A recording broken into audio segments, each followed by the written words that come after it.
Halo, selamat pagi semua.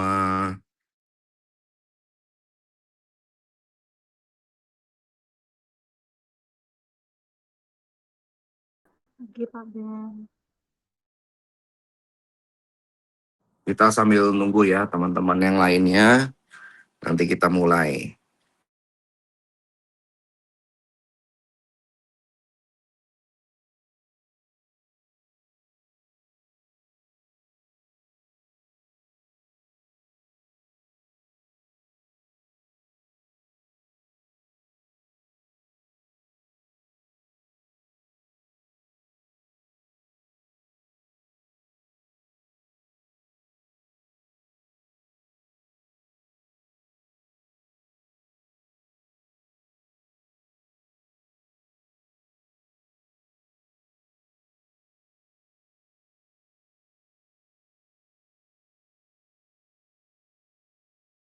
Selamat pagi buat teman-teman yang baru masuk.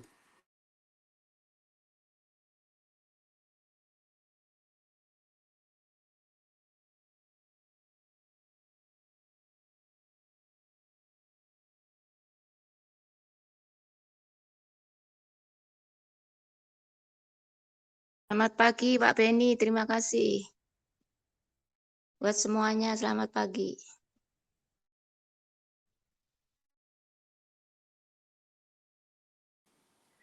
Kita kasih ya.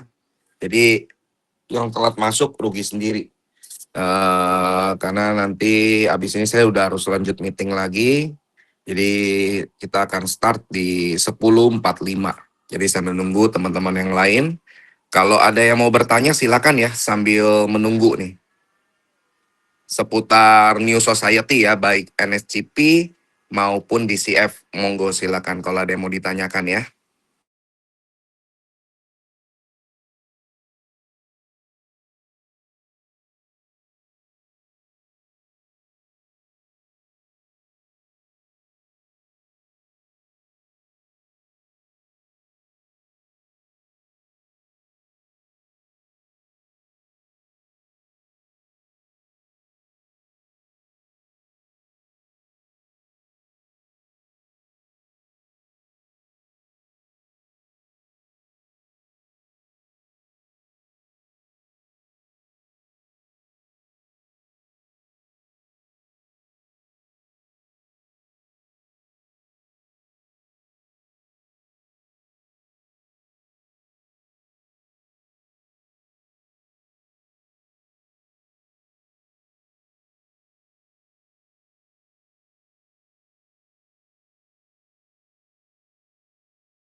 Silakan teman-teman sambil nunggu 10 menit lagi.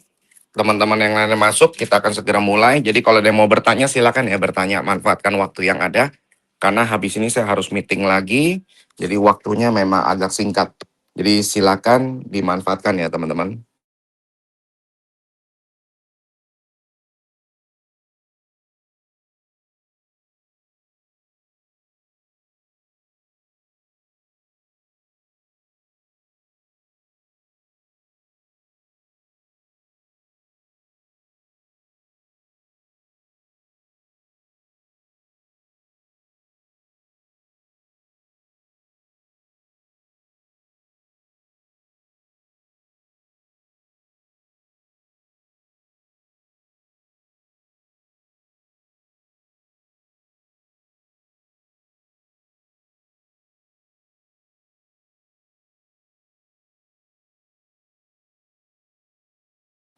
Gimana kabar Pak Agus Kumis?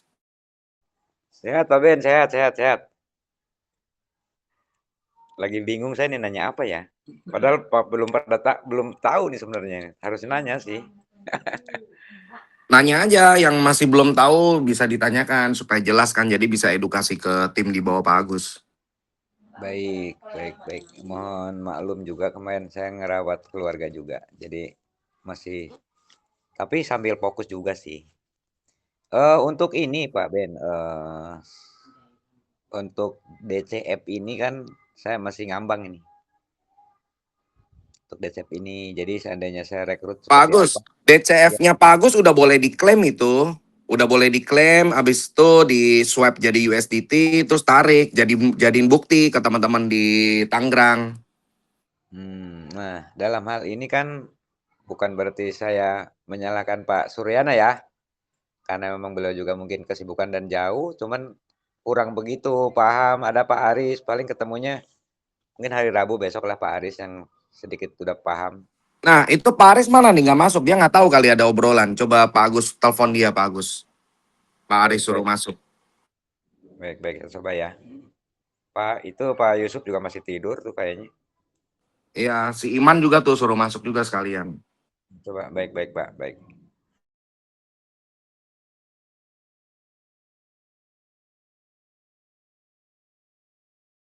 Silakan teman-teman, kalau ada yang mau ditanyakan, 7 menit lagi kita mulai pembahasan. Jadi sambil menunggu 7 menit, silakan dimanfaatkan untuk tanya jawab supaya clear.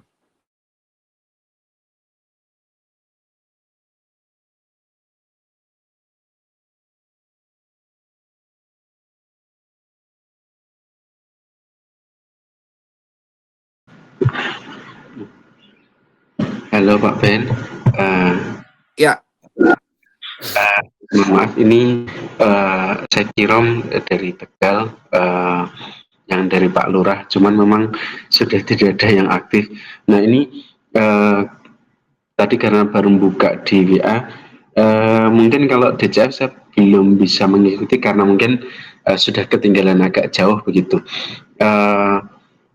Ini kalau yang di NSC kan kok sekarang itunya cuma 0,55 ya setelah pernah diklaim gitu. Apa untuk yang daily increment-nya tidak jalan atau gimana? 0,55 itu sesuai yang saya edukasi di Tegal. Kan kita ada mekanisme deflasi ya, yaitu reduction. Setiap 50 juta token dibakar, maka pencetakan itu akan berkurang 0,05. Ya kan, waktu saya ke Tegal itu kalau nggak salah masih di 0,6 ya kalau nggak salah ya, 0,6 kalau nggak salah. Nah, itu kan udah reduction sekitar 3 kali ya kalau nggak salah, 0,6 jadi 0,65 waktu itu pas saya ke Tegal. Udah reduction 2 kali jadi 0,6, sekarang udah di reduction yang kedua jadi 0,55. Nah, nanti 50 juta token lagi yang dibakar untuk diminting, maka dia akan menjadi 0,5 per harinya. Iya, gitu. Itu namanya mekanisme deflasi. Jadi ada reduction gitu. Tapi untuk jadi sama kayak Bitcoin jadinya kan, makin lama makin kecil rewardnya, sehingga itu yang membuat supply yang beredar ke market makin dikit dan harga makin naik gitu. Oh ya, oke. Siap. Kalau pernah diklaim untuk increment-nya sudah tidak bisa jalan lagi, Pak Ben? Kalau diklaim otomatis kan dia tadi kan kalau misalnya kita klik booster itu kan setiap hari akan nambah 0,01 ya. Nah, jadi kalau misalkan kita nggak klik klaim, kita nggak klik booster, dia akan tetap di 0,55. Nah, kalau kita klik booster dia besok jadi 0,56, ya kan?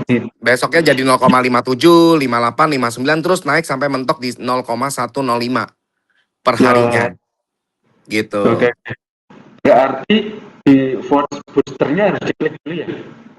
Betul, diklik setiap hari. Supaya bisa naik. Nanti kalau udah di 0,105 itu udah nggak perlu klik lagi, diemin aja. Oke. Berarti untuk boosternya cuma sekali saja setelah pernah diklaim atau Setiap 24 jam. Oh Setiap begitu. 24 jam diklik supaya nambah. Oh begitu. Oke, Sampai oke. dia udah jadi udah jadi 1,05. Nah, itu Hmm. udah diemin aja, nggak usah diklik lagi. Itu udah otomatis dia akan stabil di 0,105 gitu. Oh ya, oke, oke, oke, oke. Siap, siap. Nah, kemudian satu lagi apa ini kalau mumpung belum dimulai nih, Eh, kalau fungsinya untuk WBNSG selain untuk di forge dengan BNSG untuk apa? Oke, pertama WBNSG itu bisa dipakai untuk kita force ulang, ya. Ya. Atau yang kedua, kita bisa jual ke orang baru. Karena ke orang baru kan harus masuk 50% BNSG, 50% WBNSG kan. Jadi orang itu tinggal kirim uang ke Bapak, apa namanya, kirim uang ke Bapak, katakanlah 300.000 gitu kan. Nah, 300.000 setengahnya Bapak kirim WBNSG, setengahnya belikan BNSG gitu. Oke, oke, oke, oke. Eh, Siap, siap. Oke. Terima kasih Pak Ben. Siap, sama-sama Pak Kirom. Oke, teman-teman, 3 menit lagi kita akan mulai. Jadi informasikan kepada tim masing-masing untuk segera masuk atau upline-nya untuk segera masuk bagi yang upline-nya belum masuk ya. Karena kita 3 menit lagi kita akan segera mulai. Jadi pastikan jangan ada yang ketinggalan materi untuk pagi hari ini ya. Nah, sambil menunggu masih ada 2 menit, silakan. Mungkin bisa bertanya satu pertanyaan. Silakan, siapa yang mau bertanya?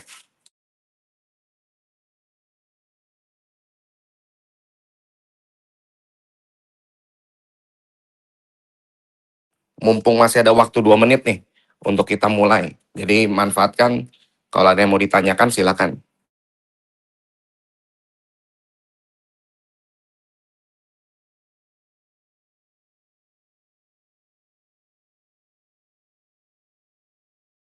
Selamat pagi Pak Beni.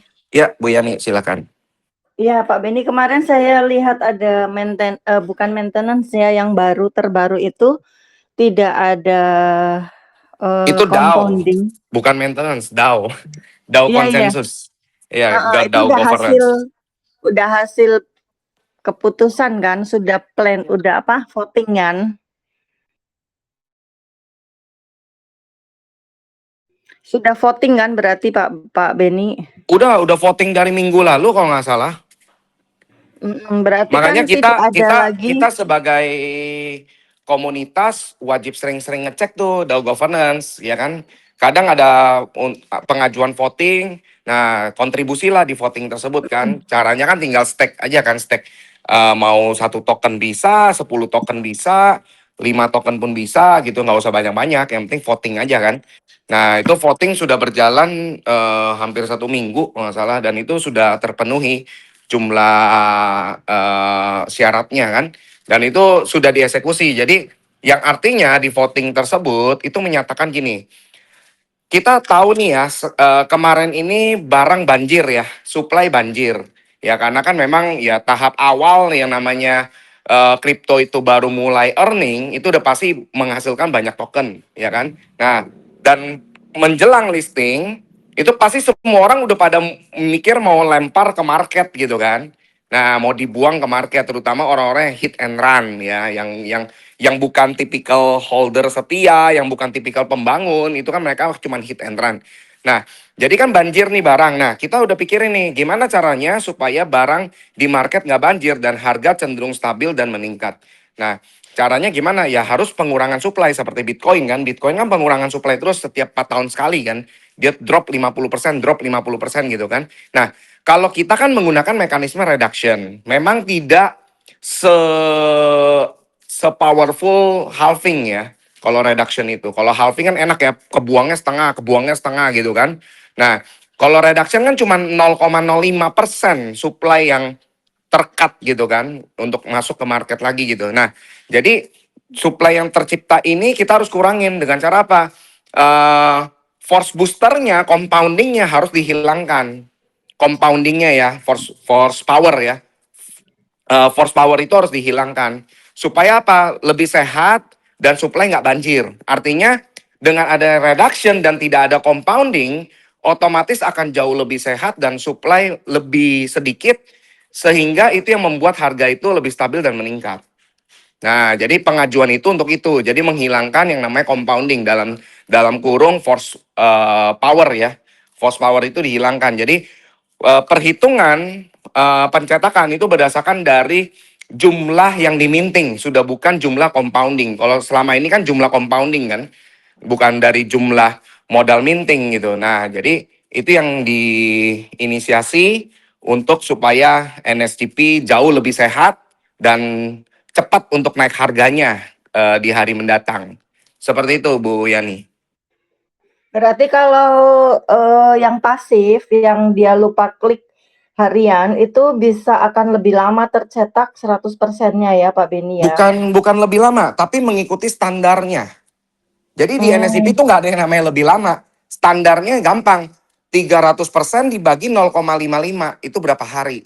Belum termasuk reduction lagi ya. Nah, jadi tinggal dibagi aja 200% bagi 0,55 itu berapa coba? 300 bagi 0,55. Maka 546 hari selesai. Normalnya ya, normalnya. Kalau mau cepat ya klik booster. Ya, klik booster dia akan pasti lebih cepat. Ya kan, kurang lebih sekitar 200 berapa hari saya lupa tuh. Sekitar 260 hari atau berapa hari saya lupa. Itu udah selesai gitu kan. Nah, tapi kalau misalkan nggak klik booster ya dia tetap mengikuti yang normal. Jadi nggak ada istilah lebih lama gitu. Karena normalnya memang di 500 sekian hari itu gitu. Jadi nggak boleh kita pakai bahasa lebih lama, terkesan dilamain gitu, bukan. Tapi itu adalah normalnya, standarnya adalah 0,55% per hari mencapai di 300%. Ya udah gampang, 300 bagi 0,55 berapa hari gitu kan.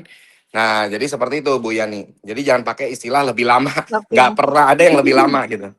Ya, kurang lebih itu 18 bulan kalau nggak salah Pak. 18 bulan itu baru akan selesai. 18 bulan? Iya, 500 hari Lebih itu dong. kurang Lebih dong. lebih ya. 18 bulan lebih. 18 bulan 18,5 bulanan lah kurang lebih. Itu normalnya loh ya, itu normalnya. Normalnya untuk menjadi 3 kalinya, ya kurang lebih 18,5 bulan, belum termasuk reduction lagi ya. Kalau reduction lagi 0,5, berarti yang pasti lebih membutuhkan waktu yang lebih banyak kan, otomatis gitu. Untuk standarnya. Iya Pak Beni. Jadi artinya misalnya nih untuk NSG buat yang pasif ya, yang main pasif dari mulai dia minting, kemudian masa cliff, kemudian selesai itu vesting itu hampir kurang lebih 4 tahun Kak Pak Beni. Kalau Loh, orang mana bisa tersebut hitung kayak gitu? Itu hitungan salah. Contoh, kalau orang itu ya dia mulai minting nih, katakan dia baru minting nih hari ini. Bukan berarti dia harus nunggu 3x baru dia alihkan ke market, bukan. Jadi caranya apa? 1 bulan nih dia klaim. Terus dia langsung di wrap jadi LNSG, kirim ke market. Bulan depannya klaim lagi. Jadiin LNSG lagi, kirim lagi ke market. Bulan depan lagi klaim lagi. Ini dijadiin LNSG lagi, kirim lagi ke market sampai dia selesai. Sampai dia selesai berarti patokannya apa? Dia sudah balik modal sebelum dia selesai. Karena jumlah yang dia cliff dan tervesting ditambah lagi potensi kenaikan harga, dia udah bakal balik modal sebelum dia kelar. Pas dia kelar itu udah profitnya doang itu.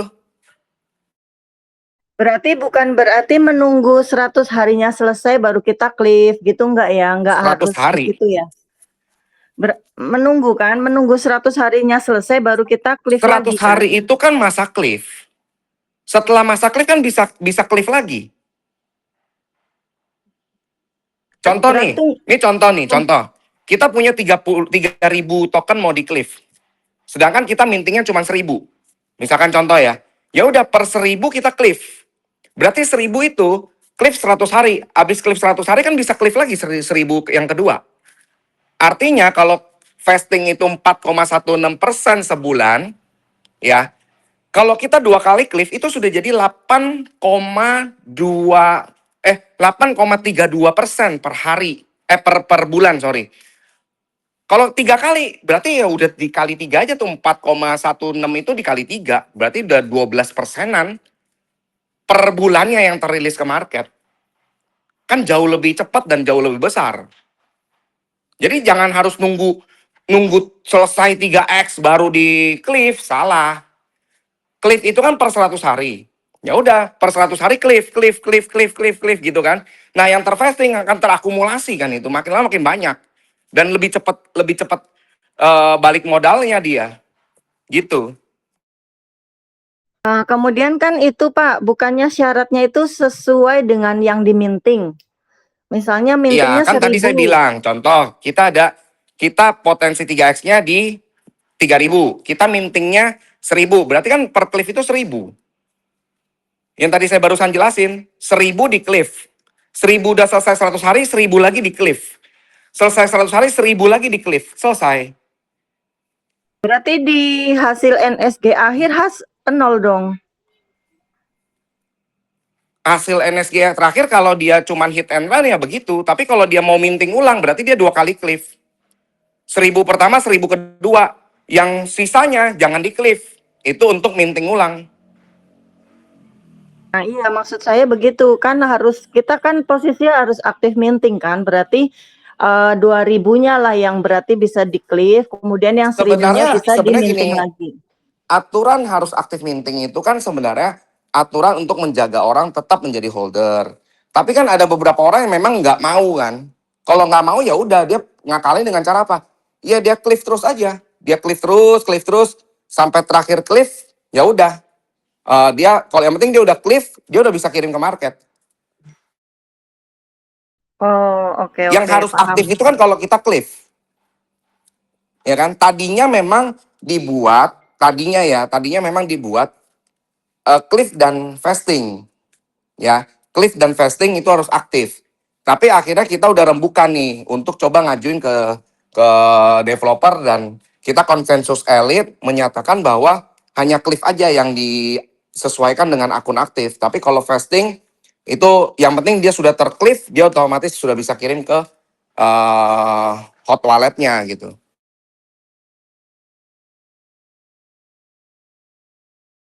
Sudah jelas ya Bu Yani? Kita Oke, mulai paham. topik. Ya Pak, Oke. siap, makasih. Sesuai dengan topik pagi hari ini, kita akan membahas 3 cara pencairan ya teman-teman. Nah, kan masih banyak tuh pertanyaan di grup Telegram maupun di grup WhatsApp, masih banyak pertanyaan ya mengenai pencairan. Bahkan ada orang yang menebar isu juga, bilangnya NSGP scam, nggak bisa WD. Kata siapa nggak bisa WD? Ya kan? Kata siapa? Ya kan? Cuman teman-teman harus paham yang namanya mekanisme kripto, ya. Saya udah edukasi di beberapa grup ya. Dan juga saya udah edukasi juga di beberapa hari yang lalu di grup Telegram ini juga ya. Saya udah edukasi. Teman-teman harus memahami mekanisme kripto. Karena NSGP, terutama New Society ya. New Society dengan NSGP dan DCF ini, ya, ini real kripto. Kripto yang beneran, bukan kripto bodong, bukan kripto abal-abal, bukan kripto BO. Ya, kripto bohongin orang, bukan. Ya. Tapi ini adalah kripto yang real. Namanya kripto yang real harus mengikuti yang namanya mekanisme kripto. Ya, mekanisme kripto. Nah, mekanisme kripto itu apa? Kita harus pahami. Yang namanya kripto itu ada 3 masa. Masa berjaya, masa uji, masa jenuh. Ya. Masa berjaya adalah ketika kripto itu baru dibuat, yang disebut sebagai token presale. Ya. Token presale atau koin presale. Ya. Itu masa berjaya. Ya, di mana orang bisa beli dengan harga yang murah, harga yang dasar, ketimbang harga normalnya. Harga normalnya itu adalah harga listing. Ya, harga normal adalah harga listing. Nah, Jadi kita bisa beli lebih murah. Itulah kelebihannya kalau orang-orang pada beli token presale. Dia dapat harga murah. Nah, dengan potensi ke depan, ya, dengan potensi ke depan di mana kripto tersebut bisa memberikan jackpot, ya. Sebagai contoh, eh saya punya teman, ya. Sebentar, ini ada yang minta dimasukin ke grup, sebentar ya.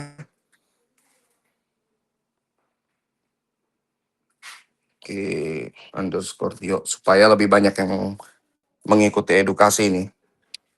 Teman-teman kalau timnya yang belum ada di grup, teman-teman bisa invite langsung di sini.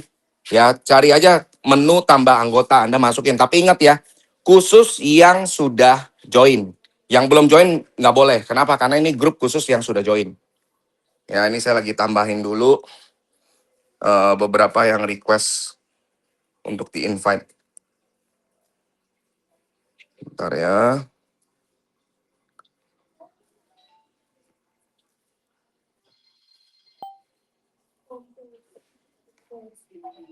Oke. Satu lagi.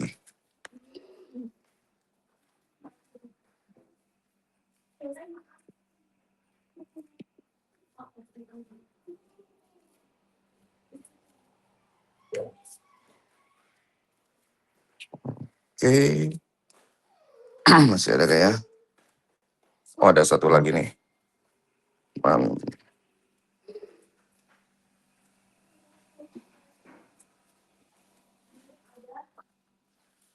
Oke, kita lanjut ya. Jadi saya punya teman, dia pernah beli token presale ya. Token presale itu baru dibuat, belum listing dan belum ada apa-apa. Ya, belum ada apa-apa dibuat dan dengan narasi konsepnya itu dijual ya. Sehingga orang yang percaya dia beli. Apakah orang-orang yang bermain di token presale dia sudah yakin dia bakal jackpot di situ? Tidak. Ya, karena satu, dia nggak tahu developernya siapa, dia nggak tahu kantornya di mana, bahkan banyak yang nggak ada kantornya juga gitu kan. Dia nggak tahu community buildernya itu siapa. Tapi mereka gambling, mereka beli token presale. Nah, sehingga ada salah satu teman saya, dia beli token dulu ya, namanya Blocktopia ya. Itu yang dulu orang itu beli ya, tapi sekarang ya udah bukan token presale, itu sudah listing. Kalau nggak salah modal dia cuma 150 juta saat itu ya. Dia beli tuh. 150 juta modalnya dalam kalau nggak salah ya 2 apa 3 tahun lah baru listing. Ya 2 sampai 3 tahun dia baru listing. Nah, habis itu vestingnya sebentar. Habis itu vestingnya itu dia 5% per bulan vestingnya. Yang artinya 200 hari lah ya. Kalau 5% sebulan, iya 200 hari, 200 hari, bukan 200 hari. 20 bulan. 20 bulan baru terilis semua jumlah yang di vesting ya. Itu ada cliff juga, ada vesting juga. Ya. Dan pada saat dia listing, vestingnya cuma 5%, baru 3 kali vesting loh teman-teman. Baru 3 kali vesting. Harganya melonjak tinggi. Ya karena cuma 5% kan. Nah, dia jackpot sampai 7 miliar. Oke? Itulah contoh orang-orang yang bermain di token presale. Nah, enaknya kita beli token presale yang kita sudah tahu ownernya siapa, kantornya di mana, community buildernya itu siapa, dan community buildernya adalah legend-legend crypto. Kita udah yakin ini project pasti jadi, cuman memang pasti perlu waktu. Gak ada namanya crypto itu short term ya. Short term itu artinya jangka pendek. Wah, jackpot dalam waktu jangka pendek mustahil. Ya, kripto bisa jackpot jangka pendek itu mustahil. Ya, kecuali gambling. Ya, gambling di mana? Di meme coin. Ya, tapi NSGP itu bukan meme coin. Ya, teman-teman harus pahami itu real crypto, bukan meme coin. Ya. Jadi mekanisme yang kita pahami adalah kalau kita beli token presale, tidak ada yang bisa dijual. Ya, token presale itu tidak ada yang bisa dijual selama masa presale. Baru bisa dijual kalau sudah listing. Oke? Ini yang teman-teman harus pahami dulu. Semua kripto tidak ada yang bisa dijual selama masa presale. Hanya bisa dijual selama dia sudah listing. Oke, sampai sini jelas teman-teman? Jelas. Jelas ya? Tidak ada satupun token presale yang bisa dijual kalau dia belum listing. Harus sudah listing baru jualnya di mana? Market. Di market. Ya. Jadi nggak ada tuh yang bisa. Tapi NSDP dengan konsepnya itu dia memiliki namanya liquidity. Tujuannya apa sih liquidity ini? Liquidity ini untuk sebagai dana pencairan yang dikumpulkan untuk nanti listing sudah punya liquidity. Ya, liquidity itu apa? Dana pencairan. Jadi kayak jaminan pencairan lah kata kasarnya ya. Tapi kalau dibilang jaminan nggak tepat juga, tapi sebagai dana pencairan lah istilahnya gitu ya. Sebagai contoh saya kasih gambaran yang korelasinya mirip ya. Anda nabung di bank, LPS menjamin 2 miliar. Ya. Kalau Anda menabung di bank, katakan 5 miliar. Jangan harap ketika bank itu kenapa-napa, 5 miliar Anda balik. Nggak mungkin. Karena dana yang dijamin oleh LPS cuman 2 miliar. Jadi kalau Anda nabung di bank lebih dari 2 miliar, konsekuensinya 3 miliar Anda hilang. Karena yang dijamin cuma 2 miliar. Nangkap ya? Karena dana pencairannya cuma 2 miliar. Nangkap ya? Nah, jadi sama seperti kripto. Liquidity itu adalah dana pencairannya yang ada di market. Nah, jadi NSCP dia sudah menyiapkan liquidity dulu nih di tahap awal. Dia siapkan, dia kumpulkan ya. Supaya pada saat dia listing, orang-orang lihat, NSCP ada liquidity-nya nih. Bolehlah kita beli. Kenapa? Karena liquidity-nya lumayan. Jadi paling enggak kita beli tetap masih bisa cair. Nah, kalau orang ngelihat sebuah kripto tidak punya liquidity, nggak ada satupun yang berani beli. Karena sekali beli nggak bisa jual. Karena nggak ada liquidity-nya. Nangkep ya? Nah, jadi tujuannya NSCP membuat liquidity itu adalah dengan tujuan supaya selama masa presale menjelang listing, kalau ada nih holder minter yang lagi dalam keadaan mendesak darurat kepepet, misalkan contoh ya ada keluarga yang meninggal ya atau kena musibah, dia butuh duit dong ya. Mungkin aset dia tinggal ada yang di NSCP. Dia jual sebagian melalui liquidity ya. Tujuan untuk apa? Untuk membantu dia ya. Dengan harapan ketika dia sudah jual sebagian, terus ketika kondisinya sudah pulih, dia beli balik. Nangkep ya? Tapi bukan berarti liquidity itu untuk orang-orang mencairkan. Apalagi mencairkan profit. Gitu loh. Kenapa? Karena yang masuk liquidity kan 50%. Logikanya aja mana mungkin 50% bisa menyanggupi balik modalnya atau orang semua jual balik yang mereka beli. Bisa menutupi semuanya, nggak mungkin bisa karena liquidity itu kan memang untuk kolam pencairannya aja untuk yang disiapkan masuk market ya. Jadi kalau yang namanya token presale bisa dijual lewat apa? Ya bangun komunitas. Ya bangun komunitas peer to peer. Jadi orang yang baru join juallah ke orang itu. Sama seperti Bitcoin di awal. Para miner mereka mining Bitcoin. Nah, Bitcoinnya jual kemana? Ya jual ke orang berikutnya yang mau nge-hold Bitcoin. Ya, itulah mekanisme kripto yang sebenarnya. Oke. Nah, jadi ketika sudah listing, maka kripto itu harus mengikuti aturan mekanisme dalam hal apa? Developer. Ketika sudah listing, developer tidak boleh atau dilarang melakukan jual beli lagi. Ya, makanya kita lihat deh, menjelang listing aja, akses untuk beli ke developer, purchase BNSG masih bisa nggak? Masih ada nggak? Menjelang listing tuh. Kita katakan waktu itu yang belum listing ya, menjelang listing. Masih bisa nggak beli ke perusahaan BNSG-nya? Bisa, nggak bisa. Nggak bisa. Nggak bisa beli lagi. Termasuk juga nggak bisa swap ke USDT untuk ngambil liquidity. Nggak bisa. Kenapa? Karena memang udah harus dipersiapkan liquidity-nya untuk ke market.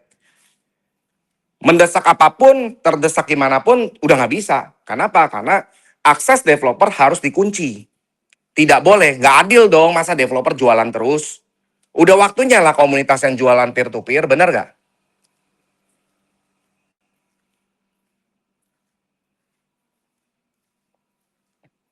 Ya, benar. Bener ya? Nah, jadi ketika listingnya sudah, caranya gimana? Caranya ya tinggal di Cliff, jadiin LNSG, kirim ke market. Selesai. Berlaku di semua kripto kayak gitu. Ada Cliff, ada vesting, kecuali kripto-kripto yang model-model hit and run, model-model rug pull, yaitu mungkin nggak ada Cliff sama vesting. Seandainya ada pun waktunya pendek. Bukan kripto untuk jangka panjang. Kalau kripto jangka panjang udah pasti ada cliff-nya yang panjang, vestingnya juga panjang. Udah pasti. Karena sekarang gini logikanya, semuanya itu kan berdasarkan supply and demand. Setuju gak? Semua itu berdasarkan supply and demand. Setuju. Kalau lebih banyak supply daripada demand, apa yang terjadi?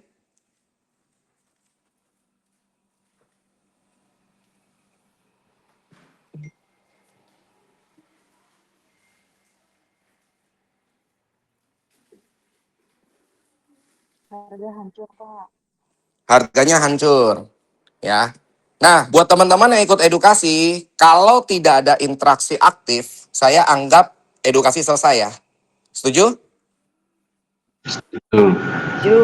Setuju? Karena saya nggak mungkin edukasi sama tembok kan, bener nggak? Yang saya Betul, tanya betul, nggak ada yang betul. jawab, yang saya tanya jawab cuma satu orang. Jadi saya anggap itu edukasi sama tembok, berarti sudah berakhir. Karena nggak ada lagi yang mau dengerin edukasi. Setuju nggak? Yuk. Setuju. Setuju ya. Jadi saya harap ada interaksi dua arah. Ya. Kalau tidak ada interaksi dua arah, saya akhiri. Ya, karena ini saya juga lagi menyempatkan untuk memberikan edukasi di pagi hari ini. Jadi saya minta teman-teman juga proaktif, ya. Kalau mau belajar ya harus proaktif, bukan cuma dengerin doang, bukan cuma nyimak doang, tapi handphonenya ditaruh di mana, orangnya ngelayapan, tapi ikuti fokus edukasi supaya nggak ada lagi pertanyaan-pertanyaan di dalam grup yang sudah dibahas di edukasi. Setuju ya? Siapa? Oke. Lalu kemudian ketika sudah berbicara, tolong mic-nya dimatiin lagi supaya tidak mengganggu ya. Jadi mic dibuka saat untuk menjawab saja. Habis jawab, langsung ditutup lagi mic-nya ya. Oke, kita lanjut. Kalau supply-nya banyak, demand-nya sedikit, apa yang terjadi? Harga turun. Oke, kalau sebaliknya, supply-nya terbatas sedikit atau berkurang terus makin lama makin dikit, demand-nya tetap ataupun nambah, apa yang terjadi? Harga naik. Oke, sekarang saya mau nanya, kita berbicara soal ranahnya kripto. Kripto kalau sudah listing, mayoritas orang pasti pengen jual, pengen cari aman, Betul, jual, betul? betul. Betul ya. Nah, kalau tidak ada cliff dan vesting, ya, tolong mikrofonnya masih dibuka, ditutup kembali ya supaya nggak ganggu. Oke, thank you. Nah, jadi kalau nih kita dikasih dua pilihan, tanpa cliff, tanpa vesting, semua langsung bisa dirilis di market, artinya supply jadi banyak, betul nggak? Supply di market jadi banyak. Karena semua orang langsung melarikan semua ke market, betul? Betul. Betul ya. Nah, jadi kalau nih supply-nya banyak di market, yang belinya terbatas, harganya jatuh. Mau nggak? Nggak mau. Dalam tanda kutip ya, dalam tanda kutip, mudah banget dicairkan ketika listing, mudah banget untuk orang-orang yang pre-sale. Mudah banget. Ya, mudah banget untuk orang-orang yang beli di pre-sale untuk mencairkan itu mudah banget. Tapi harganya jadi harga batu kerikil. Mau nggak? Nggak mau. Receh ya nggak mau ya. Nggak mau kan? Nah, sekarang Nggak mau. adil nggak? Adil nggak? Misalnya contoh ya, orang yang beli di pre-sale di harga murah, ya dia jual di market langsung dapat harga tinggi, dia untung dong. Tapi gimana orang yang baru listing dia beli di market, habis itu dibanting sama orang-orang yang di awal yang punya banyak barang, dia buang di market, harganya jatuh. Yang rugi siapa? Yang beli. Yang beli di market. Yang beli di market rugi, dan kita yang tadinya bisa untung malah jadi buntung, betul nggak? Ya. Yes. Nah, betul Pak. jadi artinya kalau kripto yang sehat harus ada cliff, masa kunci. Cliff itu adalah masa kunci ya, di karantina. Ya, di karantina dulu kurang lebih ya sekitar 100 hari, 200 hari gitu kan, dikunci gitu kan, nggak bisa diapa-apain. Baru habis itu bisa di fasting. Fasting itu artinya dirilis bertahap, didistribusi bertahap ke market, dikirim bertahap ke market. Nah, sekarang saya mau nanya, kalau yang sehat, yang dikunci dulu lalu didistribusi bertahap atau langsung cairin semua ke market? Yang sehat. Kunci Yang dulu. Kunci bertahap. dulu baru distribusi bertahap. Yes. Kenapa? Karena kalau tidak dikunci, kasihan orang-orang yang sudah ngelihat, wih NSCP ini bagus, bolehlah beli. Pas dia beli karena nggak dikunci, jatuh nilainya. Kasihan kan mereka. Langsung hilang kepercayaan tuh. Jadi orang berikutnya mau beli jadi nggak jadi beli. Padahal dia mau belinya besoknya nih, tapi pas lihat, wah besoknya udah hancur harganya, nggak ada yang mau beli, bener nggak? Sangat betul. Betul ya. Nah, jadi artinya apa? Kalau kita lihat sekarang di sini, NSDP dia cuma merilis 4,16% per bulan. Tapi kalau pembeliannya itu lebih dari 4,16% per bulannya, apa yang terjadi? Naik. Harga naik. Harganya Betul? Harganya naik. Itu yang kita harapkan nggak? Pasti dong. Jadi Iya. bayangin ya, contoh, kita memang fastingnya cuma 4,16% nih per bulan. Tapi bayangin, dengan naik harga, emang kita harus nunggu fasting sampai 24 bulan untuk balik modal ataupun untuk untung? Nggak perlu kan? ya harus. Ya. Karena harganya naik terus kan? Otomatis kita mungkin baru fasting yang ke-7 atau ke-10 atau ke-12, udah malah dapatnya lebih daripada 3x, benar nggak? Betul Pak Betul, Beni. betul. Nah, jadi teman-teman harus paham di situ. Pertama itu dulu ya. Pertama itu dulu. Nah, sekarang kita lompat dulu ke topik pembahasan 3 cara pencairan. Ya.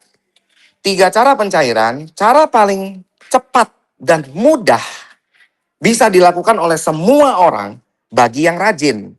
Bagi yang malas nggak berlaku ini. Ya, saya ngomong pahit-pahit ya. Bagi yang rajin, bagi yang malas nggak berlaku pencairan nomor 1. Karena pencairan nomor 1 paling besar dan paling cepat. Tapi hanya untuk orang-orang yang rajin. Orang-orang yang mau berkontribusi untuk NSCP. Mereka lah yang cocok untuk pencairan nomor 1. Yaitu apa? Bangun komunitas. Ya, bangun komunitas, lalu tokennya jual aja ke komunitas baru. Nangkep ya? Terimanya full nggak? Tanpa potongan. Full. Karena orang Full. itu bayarnya kan harga beli, bukan harga jual. Mereka bayarnya pakai harga beli, Anda kirim token Anda. Berarti Anda terima full tanpa potongan. Gede gak? Ya. Gede. Gede ya. Nah, full tanpa potongan dan instan, cepat. Karena orang itu transfernya ke Anda kirim tokennya. Jadi cepat ya, instan, cepat, dan besar. Benar? Ya, betul. Betul. Nah, tapi kalau bagi yang males, yang nggak pernah mau kontribusi bangun jaringan, maunya pasif doang, ya udah. Solusi nomor 1 nggak berlaku buat dia. Bisa berlaku buat dia kalau dia mau rajin. Betul ya? Jadi istilah 1 jadi 3, ya. Dia bisa terima full bener-bener. Kalau dia belinya 10 juta, dia bisa jualnya lebih dari kalau dia beli 10 juta, dia bisa jual lebih dari 30 juta. Kenapa? Karena kan harga jual naik terus, harga beli naik terus, bener nggak? Betul. Jadi pasti dia Betul. jual lebih daripada 3 kalinya modal dia, bener nggak? Karena tanpa potongan dan naik harga. Setuju ya? Setuju. Setuju Pak. Oke. Nah, solusi pencairan nomor 2. Pencairan nomor 2 lebih cepat ketimbang nomor 3, ya, tapi tidak secepat nomor 1. Ya, yaitu apa? Kan NSCP meluncurkan ekosistem baru namanya DCF. Oke. Nah, saya akan jelaskan ulang tentang DCF secara sederhana. Karena nggak semua orang yang hadir di hari ini hadir di edukasi saya beberapa hari yang lalu. Maka saya harus jelasin dulu tentang DCF. Ya. Apa itu DCF? DCF itu adalah the coin flow. Ya. Aliran koin. Ya, the coin flow. Dalam hal cash flow. Ya, aliran dana lah istilahnya gitu ya.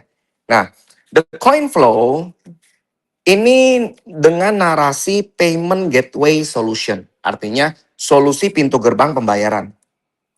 Oke, payment gateway solution. Solusi pintu gerbang pembayaran. Nah, kalau kita bicara kripto, sekarang saya mau nanya sama teman-teman. Kripto paling gede, paling besar, itu kripto apa namanya? BTC. BTC. Betul ya? Paling besar, ya, komunitas paling banyak. Betul ya? Nah, tapi sekarang saya mau nanya, transaksi kripto terbesar di dunia, itu apa? Kripto apa yang transaksinya terbesar? BNB. USDT. Jawabannya yang benar adalah USDT. Kenapa USDT? Karena USDT itu adalah stable coin. Semua kripto berdasarkan USDT. Ya, stable coin. Karena nilai tukar menjadi mata uang fiat di setiap negara menggunakan USDT. Sehingga transaksi USDT ini yang menjadi terbesar dalam industri kripto. Ya, mencapai di 170 miliar dolar transaksinya. Gede gak? Miliar dolar. Kalikan aja coba 170 miliar dolar Per hari kalikan ya, Pak? 16.700. Per hari. Per harinya itu 60 miliar sampai 80 miliar. Oke. Gede apa enggak? Besar Ya. sekali. Besar sekali. Tapi ada masalah nih. Masalahnya apa? Apakah teman-teman bisa beli handphone pakai kripto bayarnya? Beli mobil pakai kripto, beli rumah pakai kripto boleh? Di Indonesia deh boleh? Untuk di Nggak boleh. Indonesia Nggak bisa. Gak bisa, karena alat pembayaran yang sah di Indonesia hanya rupiah, betul nggak?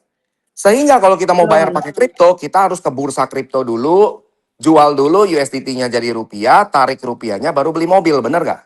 betul. Nah, ini berlaku di beberapa negara menjadi masalah. Kita punya kripto tapi nggak bisa langsung dipakai buat transaksi. Jadi kita harus untungin dulu nih bursa, ya si calo ini, kasih untung dulu baru kita terima rupiah. Bener nggak? Baru kita beli. Jadi nilai kita udah kepotong dulu, bener nggak? Potong biaya-biaya, bener nggak? Belum lagi price impact.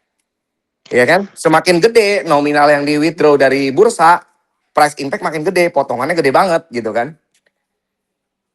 Bener nggak? Ya, betul. Nah, sehingga Nah, DCF ini menemukan solusinya. Karena infrastruktur dia sudah memadai. Karena dia bekerja sama dengan investment bank sebagai partnership ya. Jadi investment bank sebagai partnershipnya DCF mengeluarkan fasilitas yang namanya virtual debit card Visa Master atau kartu digital Visa Master debit. Ya. Kartu itu dikhususkan untuk komunitas DCF. Ya.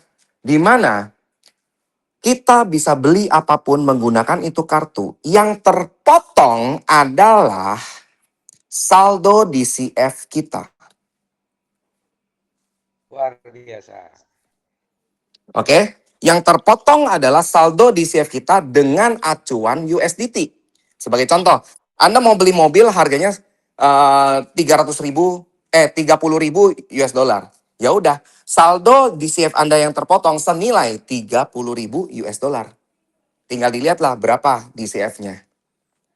Jelas sampai sini? Mantap. Nah, sekarang kalau semua orang di semua negara yang mengalami masalah yang sama tahu soal DCF, apa yang akan terjadi? Rame-rame pengen punya DCF, Pak. Yes, rame-rame pengen punya DCF. Tapi ada tapinya nih. Anda punya duit pun nggak bisa beli DCF. Kenapa? Karena DCF tidak bisa di-peer-to-peer-kan.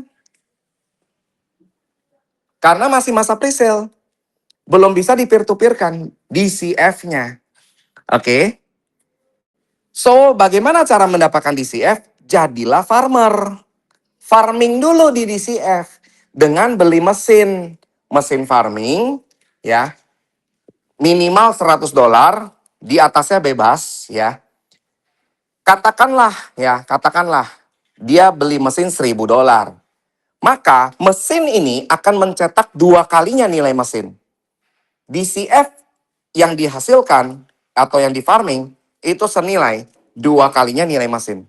Ya, kalau Anda beli mesin $1.000, per harinya kapasitas farmingnya adalah mencetak 0,8%.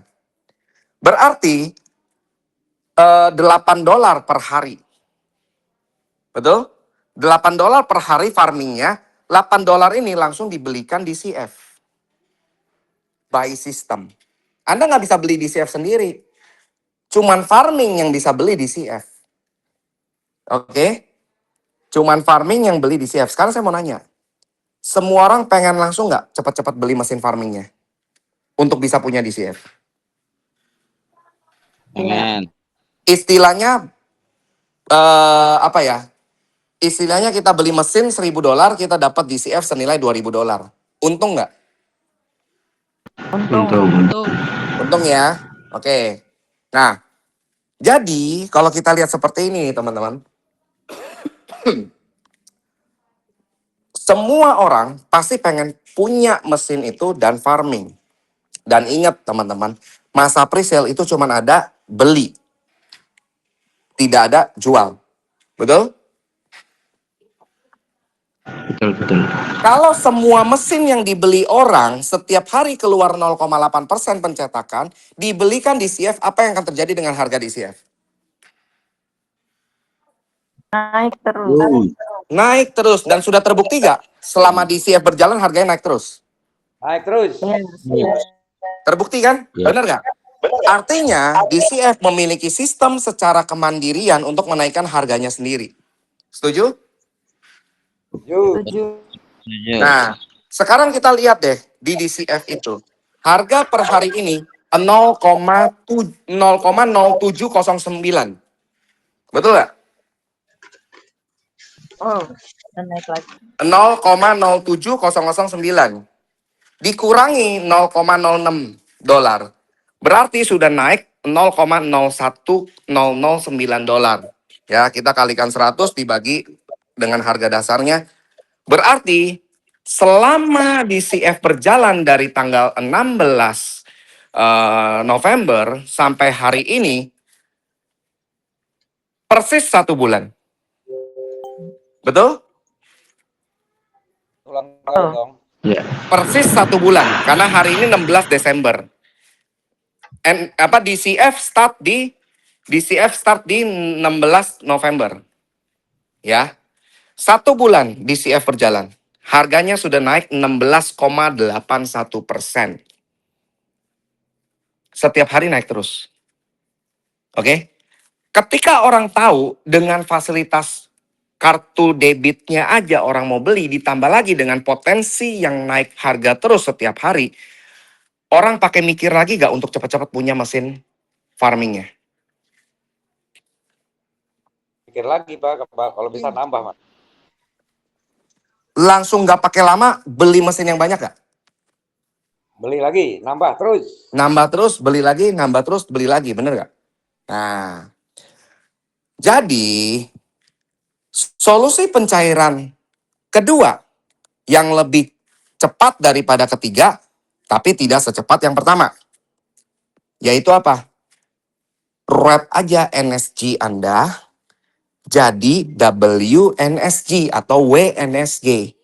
Cliff-nya cuma 15 hari kan. Anda cliff setiap 15 hari, Anda cliff NSG Anda jadi WNSG.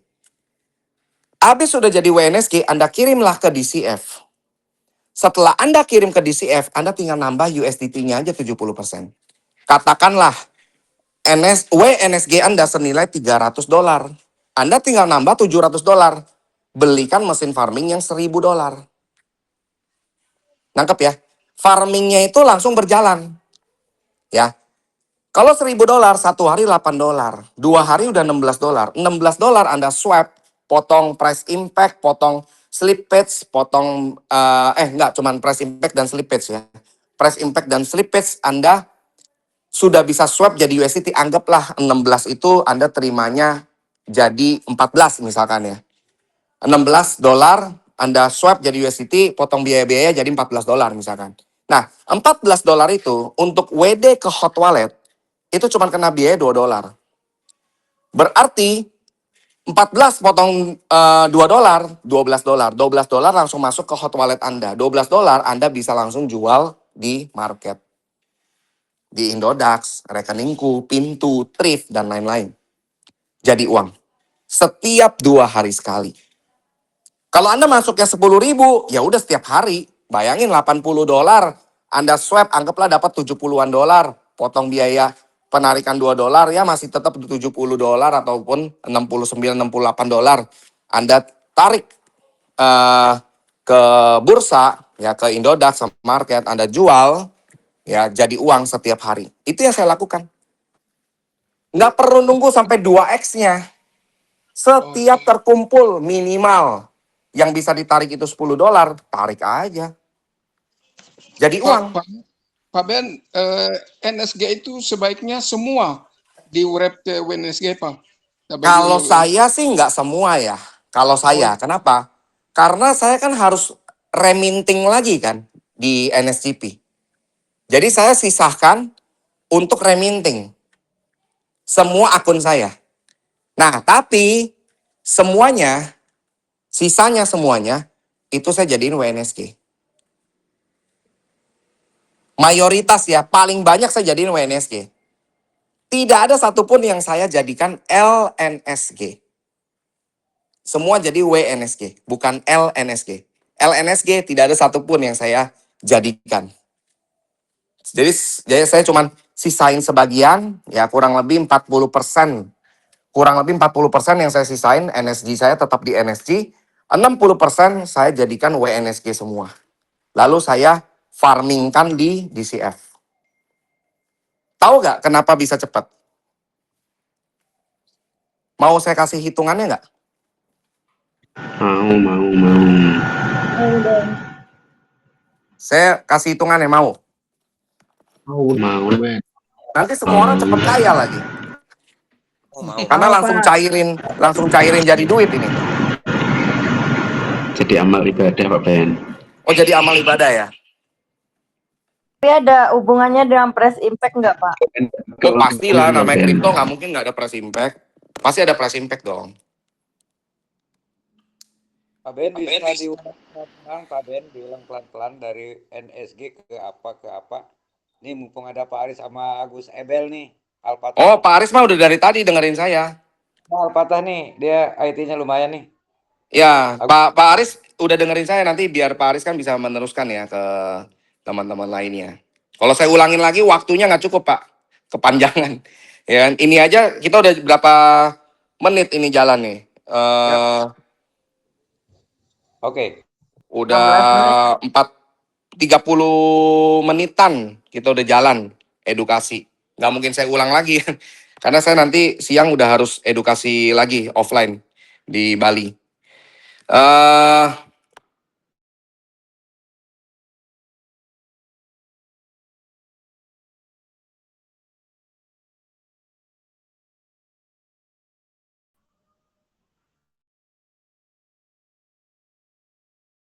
Pak Beni suaranya hilang. Hilang suara. Saya belum pencet mic ternyata. Oke, layar saya sudah muncul teman-teman. Sudah. Oke. Sekarang saya kasih hitungannya ya teman-teman. Ini kenapa cepat? Ya. Kalau nih ya, contoh WNSG Anda, NSG dulu lah, NSG Anda senilai $300. Ini contoh ya. Senilai 300 USDT. Anda wrap dong jadi WNSG. Senilai 300 USDT juga kan, karena 1:1. Oke. Terus Anda beli USDT. Beli berapa? 700 USDT. Terkumpullah ini sama ini jadi berapa? 1000 USDT. Anda belikan mesin farming. Setiap hari dia farming berapa? Sebentar. Lowbat ternyata. Saya ambil charger dulu.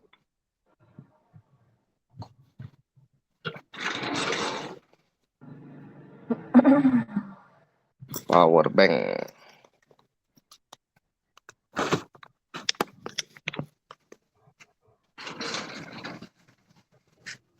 Oke. Nah, bisa. Oke. Farming. Kita farming. Farmingnya berapa? 0,8% per hari. Berarti $8 per hari dibelikan di CF. Oke. $8 per hari dibelikan di CF. Oke, nah. $8 per hari dibelikan di CF ini, Anda kumpulin nih. Ya, sampai di CF-nya senilai ya, anggaplah 2 hari lah ya, $16. Di CF-nya, senilai $16. Di CF ya, dalam kurung. Oke, senilai $16. Kalau kita lihat sekarang $16, saya contohin $16 itu, bentar ya, ke menu swap $16. $16 itu anggap berapa di CF ya? 240. 235, 230. Nah, kurang lebih lah ya, anggap nih 230 di CF. Ya, Anda swap jadi USDT. Itu USDT yang Anda terima kurang lebih 14,2184. Ini dengan catatan price impact awal.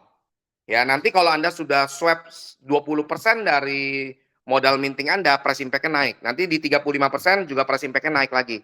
Nah, karena apa? Di DCF itu tidak seperti NSCP. Price impact-nya berdasarkan grup. Tapi kalau di sini berdasarkan personal price impact. Ya, jadi ada persen-persen yang naik ketika sudah mencapai 20%, 35% dan di atasnya juga. Ya. Jadi Anda swap aja nih. Ya, Anda swap 14. Pak Benny, maaf, dapat. itu layar monitornya berhenti ya. Oh lah. Oke. Udah muncul ya. Jadi kalau misalkan Anda swap 230 di CF itu kan setara dengan $16, potong biaya-biaya Anda terima $14 ya, kurang lebihnya. $14 Anda WD ke hot wallet. Kena biaya $2, jadi 12 USDT. 12 USDT Anda tarik nih setiap 2 hari. Oke. Anggaplah ya price impact naik. Total Anda tarik nih, total yang Anda tarik. Anggap biaya-biaya price impact dan lainnya 60%. Anggap aja ya. Ini biaya-biaya yang 60%. 40% bersihnya, untung. Artinya Anda farming $1.000, kurang lebih Anda terima $1.400. Farmingnya. Oke. Ini asumsi aja ya, bukan angka pasti ya. Ini saya asumsikan 60% biaya-biaya. Bisa lebih kurang dari itu, bisa lebih besar, tergantung nominal WD masalah, nominal swap masalahnya kan. Jadi kalau orang yang di $100 tidak mungkin sebesar orang yang di $1.000. Tidak mungkin juga yang lebih besar daripada $10.000 gitu kan. $10.000 itu pasti lebih besar lagi biayanya. Yang $100.000 pasti lebih besar lagi biayanya ya, karena price impact personal. Nah, anggaplah ya Anda untung 40% satu putaran. Nah, Anda pilihan kedua, Anda jual di market listing kan? Jadi LNSG kan? Anda butuh waktu cliff 100 hari. Vestingnya 4,16% per bulan. Untuk mencapai 100% kan berarti butuh waktu 24 bulan. Total ini aja udah 27,5 bulan. Lama kan? Lama nggak kalau ke market? Sama. Lama. Sama. Dan ini kalau Anda wrap jadi LNSG senilai 300 USDT Anda jual di market, ya juga senilai 300 USDT ataupun naik dikit ataupun turun. Betul nggak? Karena di market harga fluktuatif. Betul? Betul. Nah, atau Anda pilih solusi yang nomor 2 itu, jadiin ke DCF. Mungkin Anda keluarin duit lagi nih, $700 gitu kan untuk yang 300 USDT. Tapi balik ke Anda 1.400. Dalam waktu 8 bulan. Artinya apa? Kalau kita hitung nih ya. Kita hitung nih. 300 di sini Anda butuh waktu 27,5 bulan untuk dapat 300 USDT. Sedangkan di sini 8 bulan Anda dapatnya 1.400. Dipotong Anda keluarin uang 700 USDT, Anda 700 USDT NSG-nya kan, yang dijadiin DCF. Mana lebih untung? Mana lebih cepat? CF. DCF. Anda cairnya full, plus ditambah lagi keuntungan, memang harus tetap butuh modal, karena kan nggak bisa beli mesin gratis. Iya kan? Nah, sebagai contoh, ya udah Anda tarik aja lah. Ya 1.000, masih ada 400. 400-nya dipakai buat shopping deh pas udah ada kartu. Asik gak? Yang 1.000-nya buat farming lagi ya Pak. Iya dong, 1.000 farming lagi, 400-nya buat belanja. Nanti kan 1.000 itu anggaplah dapat lagi 400, belanja lagi, farming lagi. Nanti udah selesai lagi, dapat lagi 400 buat belanja lagi, bener gak? Jadi mesin cetak uang gak? Iya betul. Ya udah. Iya, betul. Jadi solusi pencairan ada 3 cara. Satu yang cepat adalah peer-to-peer ke komunitas baru. Kedua adalah lewat DCF. Ketiga lewat market. Karena NSCP sudah listing. Jadi pencairan ya tetap harus lewat market. Cuman dikasih 2 solusi. Yaitu apa? Peer-to-peer bangun komunitas, kontribusi bangun komunitas, atau alihkan ke DCF. Makanya rugi sebenarnya teman-teman kemarin ini nggak ikutin instruksi. Saya udah bilang ayo ke DCF semua. Nggak semua ke DCF. Padahal di tahap awal kan enak tuh. Ya 50%, 50%, 60%, 40%. Sekarang kan di 70%, 30% kan. WNSG yang bisa dipakai cuma 30%. Jadi Anda sekarang harus nambahnya 70%. Ya kalau Anda 300 USDT ya berarti Anda harus nambahnya 700 USDT. Kalau Anda punya NSG senilai 30 USDT, ya udah berarti Anda tinggal nambah 70 USDT. Demikian seterusnya gitu kan. Tinggal dilihat aja Anda punya NSG-nya berapa USDT, berarti 70%-nya Anda harus pakai USDT untuk Anda bisa farming. Nah, sampai sini jelas teman-teman? Jelas Pak Beni. Pak Beni kalau udah kalau untuk sekarang ini kan udah 70-30. Nah, misalnya saya udah selesai pun berarti ambilnya yang 70-30 ya Pak, berlaku untuk semua ya? Semua kayak begitu, berlaku semua. Itu kan cuma private sale. Private sale itu kan khusus orang yang percaya dan ngambil di tahap awal dan bayarnya full. Tidak pakai stok WNSG-nya dia. Itu private sale. Tapi pre-sale itu bisa pakai stok kita kan. Oke. Pak Ben, Iya. sorry Pak Ben, kalau kita sudah farming, kita kan ada satu komponen lagi Pak Ben yang WDCF kan. Jadi kita nggak harus 70% USDT, ya Nah, Pak Ben ya. jadi kalau misalkan kita, ya kalau di DCF, itu kan ada 2 ya. Bisa dijadiin WDCF, itu dijual ke orang yang baru join dengan porsi 50%, 50%. Ya WDCF ya, hasil farming dari DCF itu bisa digunakan untuk farming ulang 50%. Ya jadi 50%-nya USDT. Nah, itu Anda bisa jual ke orang baru WDCF-nya. Anda terima full tanpa potongan. Ya, kalau tadi kan potongan saya anggap tuh 60% biaya-biayanya ya, segala macam price impact dan tetek bengeknya gitu kan. Nah, 60%. Tapi kalau Anda seperti saya, hasil farming saya jadiin WDCF, saya jual lagi ke orang baru, saya terimanya full tanpa potongan. Lebih mantap lagi gak? Iya dong, mantap. Jadi pemenangnya itu orang pasif apa penggerak? Penggerak. Pak Ben. Penggerak. Jadi orang pasif kasihan deh lo. Bener gak? Orang pasif kasihan deh lo. Karena yang Betul, gerak yang Pak untung, Ben. bener gak? Iya, iya. Ya iyalah, adil dong. Bener gak? Lu pasif doang lu mau untung gede, ya nggak mungkin lah. Samain sama orang yang bergerak, yang keluarin jerih payah, keringet, ya, mental, pikiran, waktu, ya kan, biaya. Ya wajar lah penggerak dapat lebih gede, bener nggak? Betul, karena ini bukan investasi, Jadi orang Pak pasif Ben. mau dapat gede ya gerak, kontribusi, gitu. Kontribusi, jangan cuma mau enaknya aja duduk diem dapat duit gitu kan. Terus kalau bingung pencairan lama, komplain sana sini. Ya lu kemana aja lu nya pasif, bener nggak? Betul. Tapi penggerak pusing nggak? Nggak pusing kan?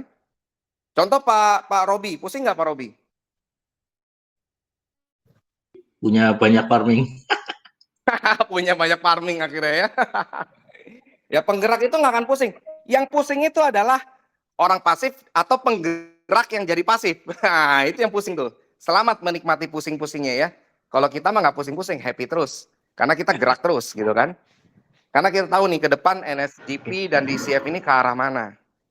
Nah, sekarang kita lihat korelasinya DCF dengan NSGP. Ya, potensi ke depan. Saya mau kasih tahu kepada teman-teman. Ya, biar paham. Pertama, tadi kita sudah sepakat ya, bakal banyak orang yang sudah tahu DCF nggak mau menyia-nyiakan kesempatan ambil farming DCF. Setuju? Setuju. Nah, Setuju. tapi ada masalahnya kan. Untuk bisa jadi farmer di DCF harus punya WNSG. Sedangkan yang bisa mereka beli adalah USDT, benar nggak? Kalau mereka mau dapat WNSG, mereka harus belinya sama siapa? Komunitas NSCP, benar nggak? Betul. Berarti memakan supply yang beredar NSCP nggak? Ya. Otomatis ya, memakan supply yang beredar NSCP nih. Supply yang sekarang mungkin masih banjir, tapi akan kemakan sedikit demi sedikit sampai akhirnya dimakan banyak. Betul? Nah, pertanyaannya saya adalah, apakah supply NSCP bisa mencukupi? Ya, supply NSCP bisa mencukupi yang namanya permintaan dari DCF?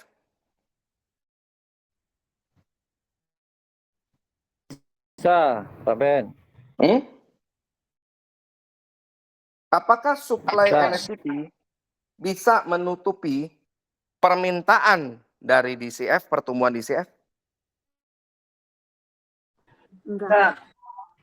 Tidak akan cukup kan? Saya selalu menjelaskan waktu kemarin itu tentang pabrik peternakan ayam dan pabrik olahan ayam. Masih ingat? Masih ya. Kalau pabrik peternakan ayam itu adalah bahan baku utama untuk pabrik olahan ayam, di mana pabrik olahan ayam itu memproduksi yang namanya sosis, nugget, chicken stick, chicken wing, benar nggak? Nah, kalau nih pabrik peternakan ayamnya sedikit, pabrik olahan ayamnya banyak, berarti butuh ayam yang banyak nggak? Iya. Betul ya. Nah, pertanyaannya kalau ayamnya terbatas, pabrik olahannya ayam banyak, pada berebutan nggak beli ayamnya? Berebutan. Kalau berebutan apa yang terjadi? Harga ayamnya. Harganya Naik dan jadi mahal, betul nggak? Nah, tapi juga sebaliknya, Kalau pabrik peternakan ayamnya diperbanyak, pabrik olahan ayamnya sedikit, apa yang akan terjadi? Pabrik peternakan ayam rebutan jual ke pabrik olahan ayam. Artinya terjadi banting-bantingan harga, saing-saingan harga, betul nggak? Betul sekali. Betul. Harganya akan Turun harganya. rusak, hancur, turun, betul? Maka karena itu saya instruksikan dari bulan lalu, jangan ada lagi nambah komunitas NSGP yang jadi minter. Nambahnya komunitas holder aja untuk NSGP. Jangan ajak mereka jadi minter. Jadi holder aja di NSGP. Oke? Kalau mereka mau earning, alihkan semua ke DCF. Artinya apa? Sekarang kita fokus bangun komunitas farmer di DCF. Nge-farming deh DCF-nya. Supaya apa? Pabrik olahan ayam ini yang banyak. Karena DCF ini ibarat kata pabrik olahan ayam. NSCP pabrik peternakan ayam. Kita produksi ayamnya, yang telennya adalah DCF. Olahan ayamnya. Nangkap ya teman-teman? Ya. Nangkap. Semakin banyak orang ikut DCF, harga DCF semakin tinggi. Dan secara bersamaan, NSCP disedot makin banyak. Dan otomatis harga NSCP juga naik. Pertanyaannya jadinya Anda jadi jackpot dua-duanya nggak?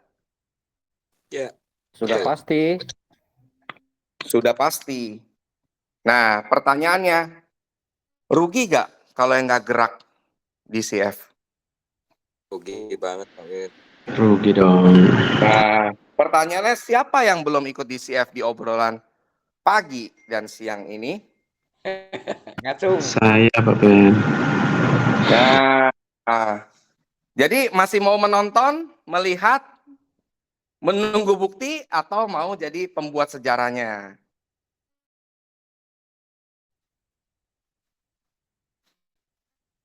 Ya, pembuat sejarah. Nah, karena itu harus cepat-cepat gas. Ya, mau nanya Pak Ben, kalau dari NSGP, kalau di DCF itu tetap satu lane atau beda Pak Ben? Misal contoh, saya kebetulan kalau di NSGP kan sampai ke Pak Ben kan nggak ada yang jalan tuh, tapi mereka kan butuh untuk nyairin tuh. Kan nanti tinggal kalau misal saya alihkan ke DCF dan saya tawarin ke mereka, apakah dia masih tetap upline saya atau gimana? Tetap mengikuti struktur yang lama. Bagi akun yang sudah jadi sebelum tanggal 31 Oktober. Kalau ada pendaftaran baru NSCP di setelah 31 Oktober, dia tidak terkopi di DCF, maka dia harus daftar manual. Tapi kalau yang sudah ikut NSCP dari awal NSCP jalan sampai 31 Oktober, otomatis jaringannya kepindah ke kopi, bukan kepindah ke kopi. Jadi kalau misalnya saya punya 100 orang, misalkan 100 orang di bawah saya di NSCP, maka di DCF saya tetap punya mereka. Jadi jaringan saya ikut pindah. Masuk juga di DCF. Tinggal mereka aktifkan DCF-nya aja. Oke, siap. Jadi alihkan aja, arahkan semua tim Pak Kirom ikut DCF aja. Nggak usah yang gede-gede, $100 aja yang paling kecil kan. $100 itu kan nggak murni $100, cuman keluar $70 sama BNB paling kan. Nah BNB mah paling cuman ya anggaplah 50.000, ya kan. Nah $70 itu kurang lebih ya 1,2 juta lah anggap ya. Nah tapi kan sisanya 30% bisa pakai WNSG mereka. Yang penting mereka wrap dulu atau bungkus dulu. NSG-nya jadi WNSG, habis itu kirim ke DCF setelah 15 hari langsung di farming. Siap. Oke, lanjut. Siapa lagi yang mau bertanya nih? Karena 10 menit lagi saya udah harus mudik. Pak Ben, satu lagi Pak Ben. Tadi kalau yang di farming DCF itu tadi periode sampai selesai butuh berapa lama ya? Kan kalau 200% bagi 0,8%. Oh begitu, oke. Ya, 250 hari. Tanya Pak Ben. Tapi untuk balik modalnya kan nggak nyampe 250 hari, karena kan dia per $10 dia bisa tarik kan.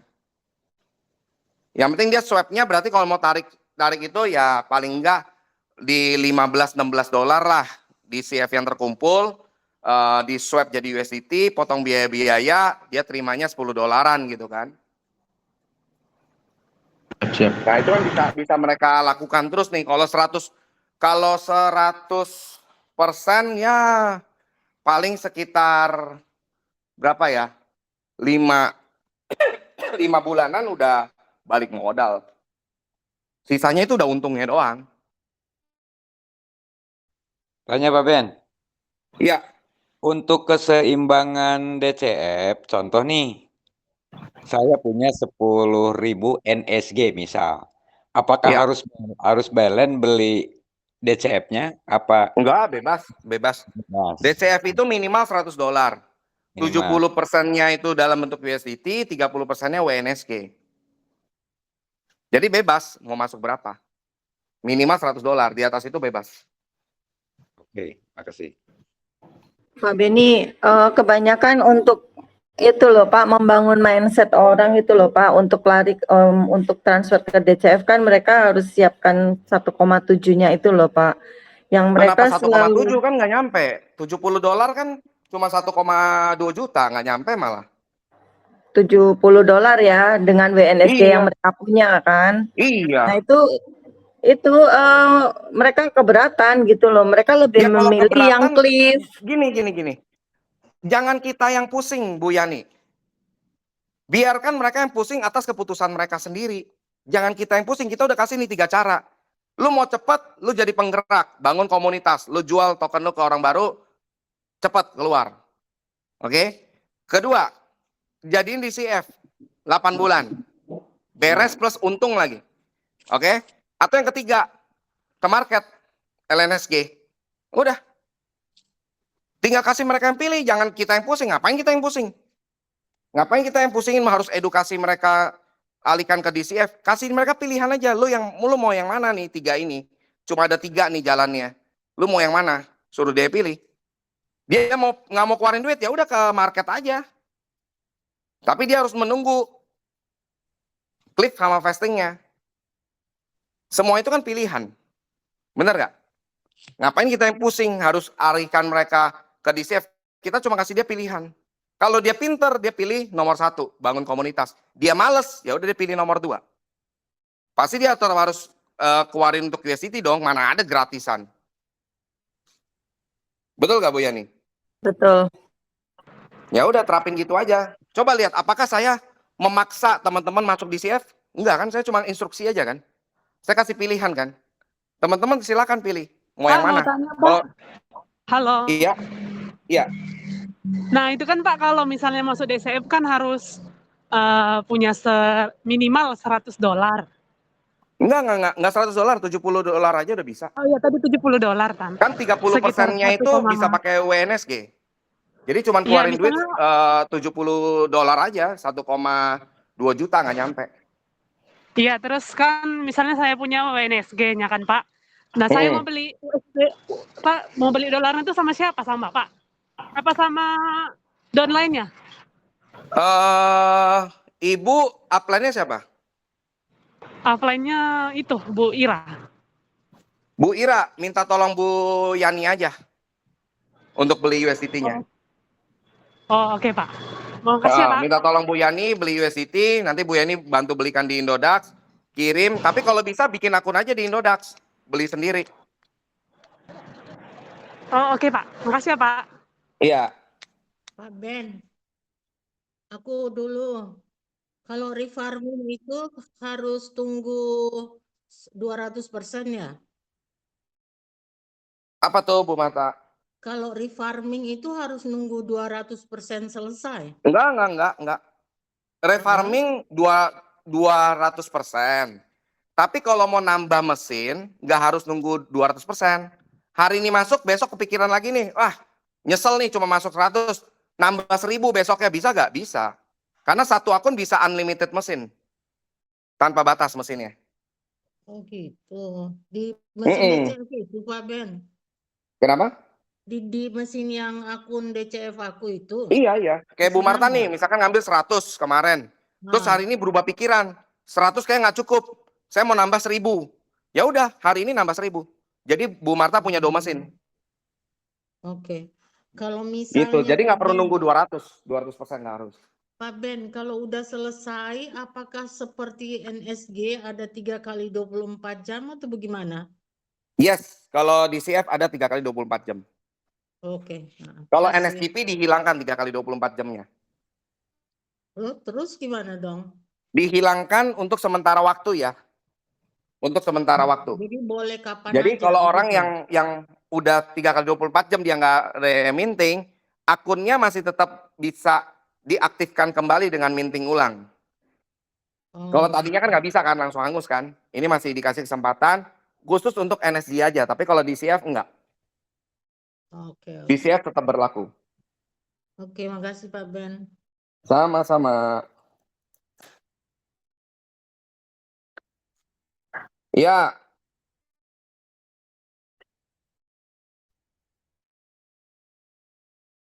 Ya.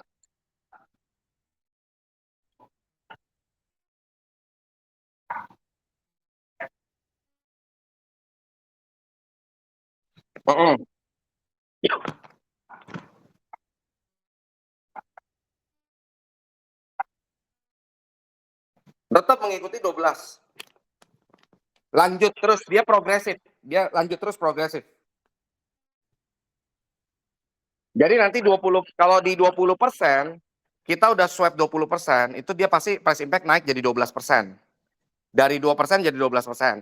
Nanti kalau dia sudah 35%, maka price impact naik lagi. Jadi berapa persen gitu kan. Nanti di 50% naik lagi. Nanti di berapa persen naik lagi. Karena dia personal price impact.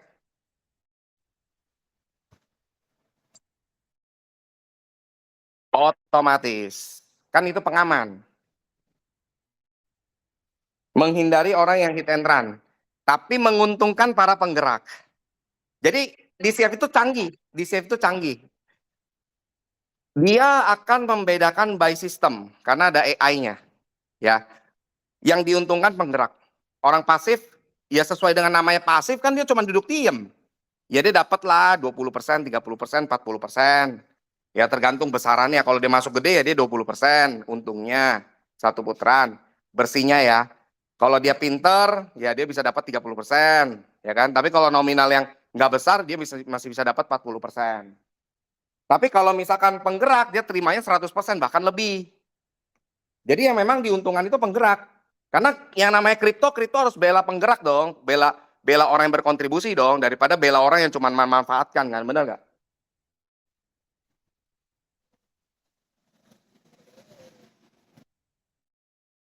Siap, sama-sama. Tanya Pak Ben. Satu lagi Pak Ben. Contoh Tuh, nih. tadi si Pak Aris ya? Iya. Ya, gimana Pak Aris? Silakan. Begini Pak Ben, contoh kasus yang join hari ini versus join yang 2 bulan ke depan misalkan, atau yang sudah terrealisasi kerjasama antara kartu digital itu yang buat belanja. Apakah value kita akan beda nanti? Misalkan Pasti. begini. Pasti. Pada saat itu motor itu kita bisa beli motor dengan DCF misalkan butuh saat itu butuh berapa DCF gitu. Artinya value yang kita dapatkan $200 ini kan berarti akan lebih dari $200 yang kita miliki dong.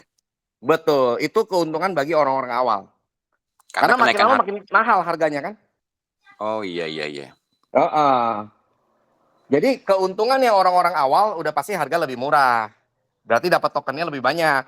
Tapi kalau orang-orang join nanti dapat token lebih dikit karena harga makin mahal. Siap, makasih. Siap. Oke, lanjut Pak Gus Kumis. Contoh nih saya sudah beli DCF nih. Misalkan saya beli lagi, apakah kompon ke yang kemarin atau seperti apa? Bukan kompon, tapi menambah yang kemarin. Contoh Pak Agus ngambil 100. Hari ini mau nambah lagi 100. Berarti mesin yang jalan total 200. Oh, seperti itu. Tapi bersama di persennya, kebersamaan paralel bersamaan. Oke, siap, thank you. Siap. Silakan, siapa lagi mau bertanya? Izin tanya Pak Ben. Ya. Ben, tadi kan kalau oke. Sebentar, Bu Tanti dulu ya. Silakan Bu Tanti. Ya, siap. Izin bertanya Pak Ben, misalkan farming kita sudah ada 70 USDT, itu apakah bisa kita pakai farming ulang apabila kita tidak ingin mencairkan menjadi dolar gitu Pak Ben? Bisa, caranya di swap dulu jadi USDT, $70 itu nanti bersihnya terima berapa, anggaplah $50. Tinggal nambah belasan dolar lagi untuk jadi $70 tambah kita punya WNSG kalau mau pakai WNSG. Tapi kalau nggak mau pakai WNSG, maka $70 itu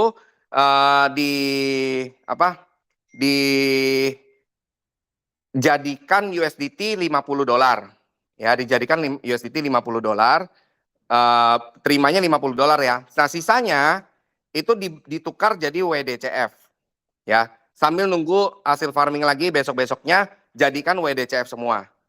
Ya, sampai terkumpul 20%. WDCF senilai $20 baru pakai WNSG $30 ya atau 30%. Jadi kan porsinya ada 3. Bisa 70% USDT, 30% WNSG, atau 50% USDT, 30% WNSG, 20% WDCF, atau 50% USDT, 50% WDCF. Nah, jadi tinggal disesuaikan aja Bu Tanti, lebih yang mana, lebih ada barang mana. Kalau saya pasti habisin dulu WNSG. Saya pasti habisin dulu, jadi saya nggak apa-apa saya keluarin $70, WNSG kepake gitu kan. Nah, WDCF itu saya pakainya nanti untuk refarming lagi, untuk yang lebih besar kan, jadi saya cuma keluarin 50%. Seperti itu Bu Tanti. Baik, siap. Terima kasih Pak Ben. Sudah terjawab ternyata sama pertanyaannya Pak. Oh sama, oke mantap. Oke. Siapa lagi mau bertanya teman-teman? Tanya Pak Ben. Izin Pak Ben. Oh oke, Pak Fani dulu, habis itu Pak Robi ya. Oke, silakan Pak Fani. Untuk pembelian yang di fase pertama dan kedua kemarin, kalau udah selesai 2X-nya Pak Ben, itu nanti nggak berlaku lagi ya 50-50 Udah nggak ya? berlaku, dia sekali jalan doang. Oh, sekali. Iya, karena kan mesin itu kan cuma satu kali putaran angus.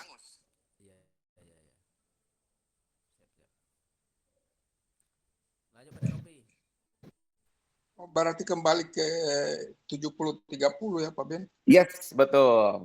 Oh iya. Pak Ben mau nanya, kalau transfer WNSG ke antar akun boleh nggak?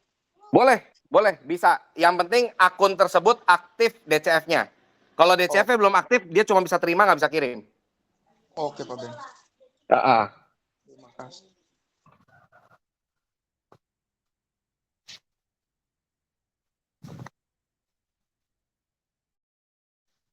Lanjut lagi Pak Robi. Oh, terima kasih Pak Ben. Pak Ben, saya pakai istilah ini Pak Ben, kalau saya sampaikan ke teman-teman ini. Saya, kalau tadi kan mesin berarti kan seolah-olah mengeluarkan biaya untuk beli mesin nih. Padahal kita DCF-nya kan aktivasi sudah, kalau kita punya NSG sudah langsung bisa diaktifasi. Saya pakai bahasanya ini Pak Ben, beli bahan baku atau bahan bakar gitu. Beli bahan bakunya untuk berkebun atau bertani dari cocok. Ya. Analogi jadi kalau mesin beli bahan bakar dan bahan baku. Bahan bakarnya itu USDT, bahan bakunya itu WNSG, ya kan? Lalu dibakar bahan bakunya menghasilkan hasil pembakaran gitu kan? Bahan bakunya gitu kan, bahan baku yang dibakar menghasilkan ayam panggang, ya kan? Cocok. Sama ini Pak Ben, kalau yang 50 tadi, saya sampaikan ke teman-teman yang sudah aktif, ya 50%-nya lagi kita ambil dari swap DCF. Jadi nanti kalau dia sudah ya ke WDCF, jadi Enggak, maksudnya nih Pak Ben, DCF-nya kita bagi satu di swap ke USDT untuk bahan baku yang 50% itu, Ya. sisanya yang kita masukkan ke 50% atau 20% WDCF. Kalau kita sudah punya WNSG kan. Ya. Jadi nanti maksudnya kalau kita sudah awal mungkin tadi mengeluarkan 50 atau 70% USDT, selanjutnya nanti kita bisa atur 50% USDT diambil dari hasil DCF gitu. Betul. Bisa. Jadi nanti akan menjadi kelanjutan. Tapi memang kita perlu di awal perlu mengeluarkan bahan baku dari USDT dulu gitu kan. Betul. Cocok. Thank you buat analoginya nih Pak Robi. Wah, sama-sama Ben. Makasih banyak Pak Ben. Sama-sama.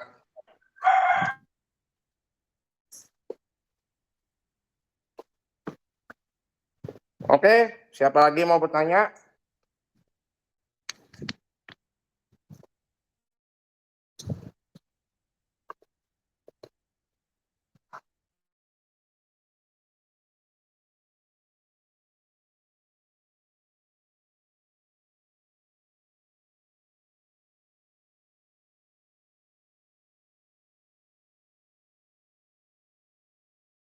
Oke, jika sudah tidak ada, kita akhiri dulu sesi siang hari ini karena saya sudah harus lanjut meeting.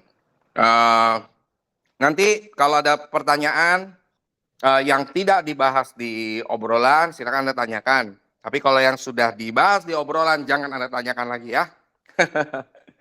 Kalau Anda lupa, bolehlah nanya. Tapi nanyanya ke upline-nya ya. Kalau upline-nya nggak bisa jawab, baru naik lagi ke upline-nya lagi. Sampai terus nanti ke saya gitu ya. Dan kalau memang ada masalah di tim, ya masalah dengan upline atau downline, silakan konsultasikan ke saya ya. Supaya saya bisa memberikan solusinya. Oke teman-teman, thank you buat waktunya. Sukses selalu buat Anda. Selamat siang dan selamat beraktivitas. Pastikan buat yang belum punya akun DCF, segera diaktifkan. Ya, kalau bingung bisa japri saya untuk cara mengaktifkan DCF. Oke, thank you buat waktunya. Makasih, Sukses Pak Ben. selalu buat Anda. Salam sukses. Terima kasih Pak Benny.